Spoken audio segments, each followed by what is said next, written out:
TIFU by texting my date that I might end up marrying him seconds after we ended our date. This just happened to me. Literally 10 minutes ago. I am dying. I am dead. End me now, oh holy ghost. I thought this only happened in some poorly written rom-coms. The kind where life hardly imitates the real one. I want to bury myself and never come to see the light again. Why me? Oh, why me? 10 painfully long minutes ago, exalted by the wonderful date I went with this handsomely gorgeous man who also happened to be a friend of mine for the last 3 years, against my apartment door that I had just closed on his beautiful face, I typed these words that will fiercely haunt me now, which, I think I'm going to end up marrying this guy. This was meant for my best friend, the only other soul I could muster to express my vulnerable feelings. I sent this deeply poetic text to him instead. Do you think there is a void big enough in this planet to hold all my misery? All the embarrassment? Do you think I can make a pact with the devil to turn back time? I would just need 10 minutes. That'd be really nice. Can I please die now? Literal and metaphorical death is the only relief I might know. I am currently in my library, sprawled across the floor intently staring at the ceiling. Man, I think I'll be here forever. Update. Which, I owe you an update.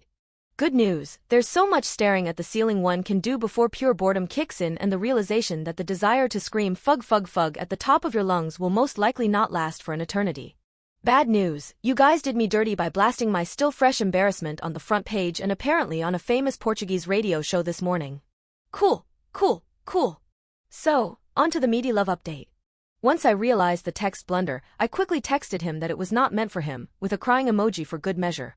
Sweet, sweet man that he is, he responded immediately to let me know that he doesn't read texts not meant for him. I subsequently asked for permission to die. He said. Please don't. This morning, he texted me about some travel plans we have down the line. Bless this handsome man. The gods are cruel, but not that cruel. This is where I should clarify that the original post was obviously a tad hyperbolic, just like that text, go figure. I slept well last night, and I also laughed. At myself, the blunder, just the ridiculous timing. What also got imprinted on me was that exact moment I wrote and sent that text. The moment he leaned and kissed me goodnight, I looking at him as I closed my apartment door, locking it and at once turning around and heavily sighing and smiling, keys still in hand. 2 weeks ago, he had proposed going on a walk at the park. I had an inkling somehow that after knowing each other for 3 years, he was going to finally, perhaps, become vulnerable and share a few things. I had been in a serious relationship when we met and, what I know now to be out of respect and my ironclad boundaries, he never made any advances. But I was single now, and at the park, sitting there, together, he looked at me and said he had feelings for me. Long time, 3-year-long feelings. And right there at Prospect Park, on a clear night, under some 35 visible stars, we counted, he kissed me. Last night, it was my turn to be vulnerable, even if accidentally. For once, I think I understand Ted. He was always the guy I wanted to throw my shoe at whenever his ridiculous face showed up on the screen, which was a lot. As for the library, I'm not Jane Austen, but I'm a New Yorker, and the luxury of ample space is not something I recognize. My dream as a child refugee, growing up in deep poverty, was to have a dedicated place for all the books I could buy when I would grow up and have money. Here's a pic of my library nook that I built through vintage thrifting, DIY projects, and patience, the library. This is it, folks. The update. I might prefer this life over any rom-com. Update 2. Which we got married.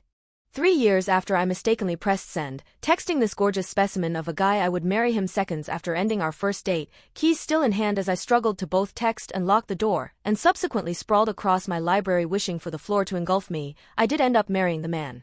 Damn. What in the world, life? Thought I'd let you guys know since you did help me with your funny comments and shared shameful moments to eventually get myself up that fateful evening, dust myself off, and not commit cringe seppuku. It's been 3 years of pure joy, and he's still as dreamy and kind, you guys. And it was kids, that's how I met your father after all. See you in the next chapter.